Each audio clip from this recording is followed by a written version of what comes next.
Hi, this is जागृति HRBCL। आज हमारे साथ है mister Ali from Ali talks, जो कि एक लाइफ स्किल एक्सपर्ट भी हैं। सर, आपके साथ काम किए बहुत टाइम हो गया है और मेरे दिमाग में बहुत सारे सवाल हैं जो आप मुझे पूछना है।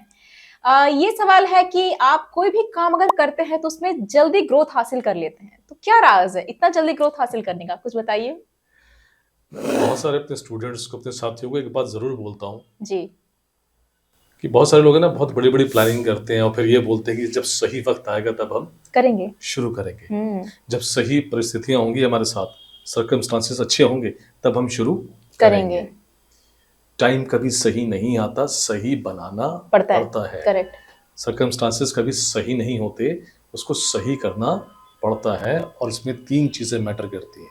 वो 3 चीज। सबसे पहली चीज़ आपकी स्किल, दूसरी आपकी जिद, ठीक है, और तीसरा जो सबसे इंपॉर्टेंट है, ओके। सोचो मत कर डालो। अच्छा। सोचो मत कर कर डालो। डालो। तो मैं कोई भी प्लानिंग करता हूँ ना, तो मैं टाइम ही लेता, मैं शुरू कर देता हूँ मैं। ओके, देखो, एक है ना बड़ा साइकोलॉजिकल फैक्ट मैं आपको बता रहा हूँ। अगर किसी भी काम को करने में 5 से 10 सेकंड का समय ले लोगे, तो यकीनन वो काम है ना, उसका जो रिस्पॉन्स होता है, जो पहले दिल में हाँ चल रहा होता है ना, दिल आपको नो बोलने लगेगा। आप आलसी हो जाओगे, यार कर लेंगे, देख लेंगे, पहले ये हो जाए, पहले वो हो जाए। इंस्टेंटली होता है। शादी ब्याह का एग्जांपल देता हूँ। कोई आपका हाथ पकड़ के खींचता है, डांस चल चल चल, डांस चल चल चल, 4-5 सेकंड 10 सेकंड वो रुका, तो फिर आता ही नहीं है वो।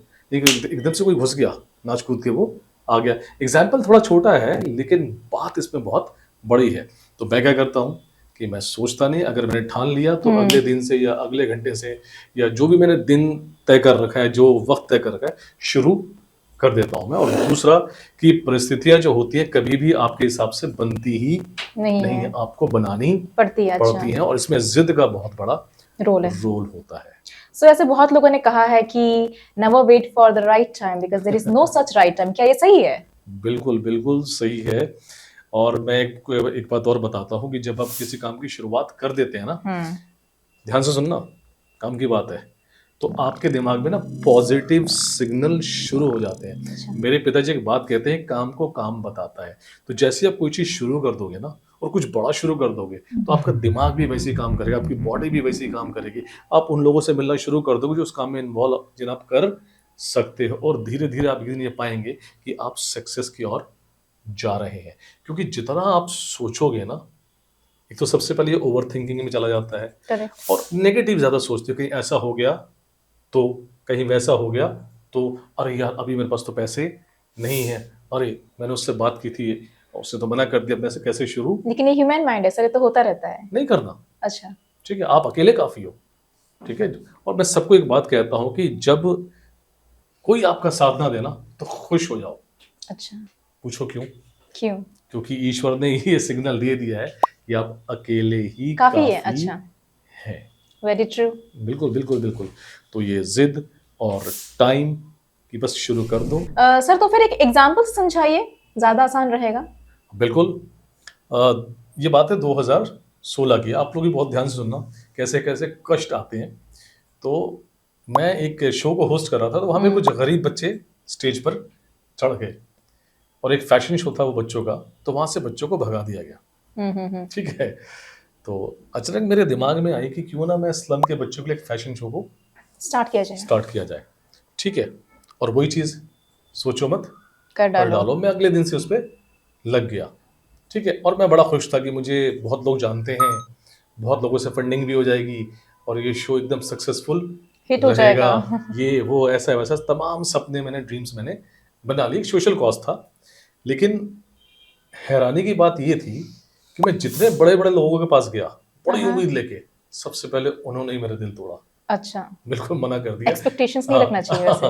किसी न किसी बहाने से उन्होंने मुझे टरका दिया। अब तो मैं बुरा फंसा, और लोगों के पास विजिट करते करते 6 महीने निकल गए। लेकिन मैंने जिद नहीं छोड़ी कि चाहे कितना वक्त क्यों ना ना लग लग जाए। जाए। मेरे पास फंड तो था, लेकिन उतना नहीं था कि मैं शो कर सकूं मैं। और उस समय ये भी हुआ था, आपका क्या कहते हैं, वो था ना, नोटबंदी वगैरह हुई थी। अच्छा। बीच में वो भी आ गया। एक समस्या और हो गई। 2016 की बात है। तो अब मैं फंस गया बीच में। तो मैंने एक काम किया कि सबसे पहले जो भी थोड़ी बहुत फंडिंग थी, उससे थोड़ा सा मैंने उसकी पब्लिसिटी करनी शुरू अच्छा। करी। मैं देखते हैं, देखा जाएगा। और सबसे पहले मैंने एक रखी प्रेस कॉन्फ्रेंस। क्या रखी मैंने? प्रेस एक कॉन्फ्रेंस। डेट फिक्स कर दी, ये फला फला तारीख को एक प्रेस कॉन्फ्रेंस है और मैं ये प्रोग्राम करने जा रहा हूँ मैं, ठीक है। उसके अलावा जितने भी मेरे स्टूडेंट्स हैं उनको बुलाया, मैंने उनसे मीटिंग करी कि भाई देखो ये मेरा शो है और मैंने करना है तो करना, आप साथ दे रहे हो तो भी ठीक है, साथ नहीं दे रहे हो तो भी ठीक है। किसी का 10 रुपये भी जो है ना मेरे लिए बहुत बड़ी बात है, मैंने इसको करना है और बड़े अच्छे लेवल पे करना है। स्टूडेंट्स ने उसमें से कुछ थे जिन्होंने उसको बहुत सीरियसली लिया।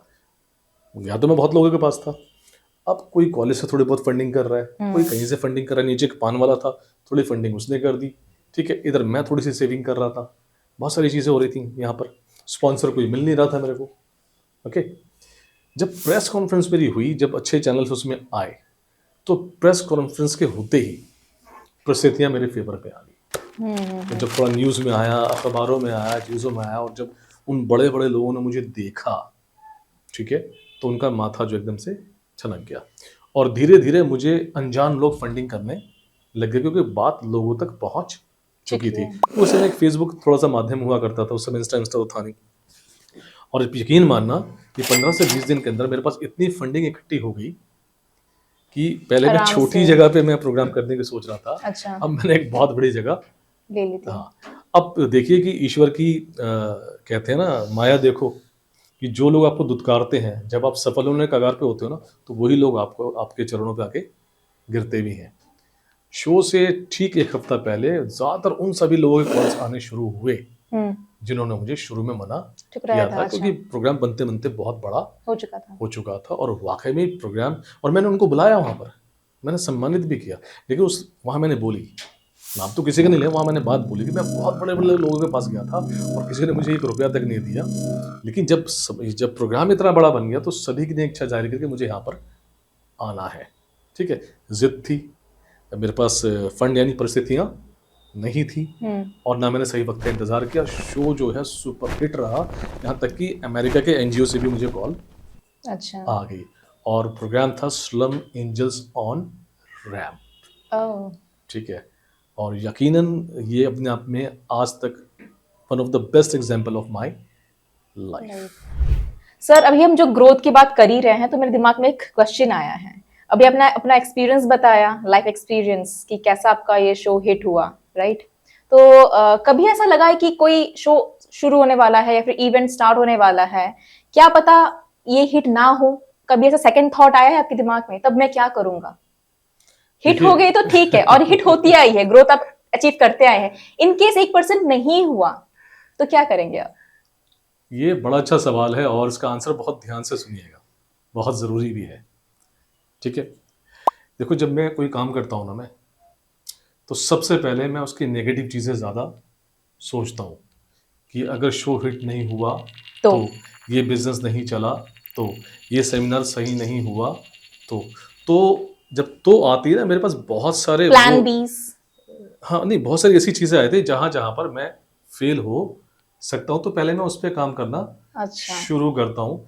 तो मेरे फेल होने के जो चांसेस होते हैं ना, वो 90% तो यूं ही खत्म हो जाते हैं। मिसाल के तौर पे जब कोई बिजनेस शुरू करता है, किसी ने 50 लाख रुपए लगाया, 1 करोड़ रुपए लगाया, वो सिर्फ प्रॉफिट की ही सोचता है, लेकिन उसको साथ ही साथ लॉस का भी सोचना चाहिए कि अगर 4 महीने मुझे लॉस हुआ तो मुझे करना क्या है, रिस्क का भी देखना पड़ता है, रिस्क फैक्टर हो सकता है। दिखता है। फॉर एग्जाम्पल, मान लो एक एनजीओ जिससे मैंने बात करी कि भाई मुझे बच्चे चाहिए, मुझे शो करना है, लेकिन मैं ये भी मान के चलता हूँ एंड टाइम पे मुझे मना भी, तो मैं पिछले 2 एनजीओ से भी बात करके अच्छा। रखता हूँ। कोई सेमिनार मेरा होता है तो मैं ये भी मान के चलता हूँ कि वहाँ कुछ नेगेटिव फीडबैक आ सकता है, अगर वहाँ से कुछ नेगेटिव किसी बात को लेकर आता है तब मुझे उसको कैसे संभालना, बहुत सारी चीज़ें होती है, हर मेंटेलिटी के लोग होते हैं, ठीक है। और ये हर जगह है कि पहले नेगेटिव सोचो कि नेगेटिव के जो है, आप नेगेटिव चीज़ों का जो आंसर्स, नेगेटिव चीज़ों को कैसे डील करना है, वो सॉल्यूशंस वो पहले ढूंढ लो। मतलब बैकअप समय से रखते रहना है हमको, हाँ। बिकॉज़ लाइफ इज अनसर्टेन, कभी भी कुछ भी हो सकता है। अभी भी कुछ भी हो सकता है, तो नेगेटिव पहले सोच लो कि जब नेगेटिव होगा तो मैं ये करूंगा, ये करूंगा।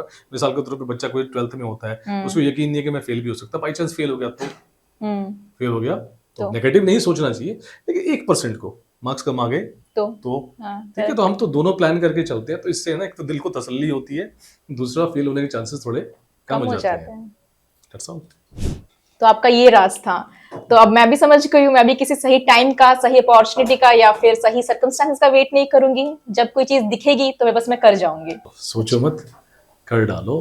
फिर से बोल रहा हूँ, सही वक्त नहीं आता, सही वक्त बनाना पड़ता है, और सही परिस्थितियां कभी नहीं आती, सही परिस्थितियां बनानी पड़ती है, सही लोग कभी नहीं मिलते। कुछ ऐसा सक्सेस करो ये सब आपके पीछे पड़ जाए।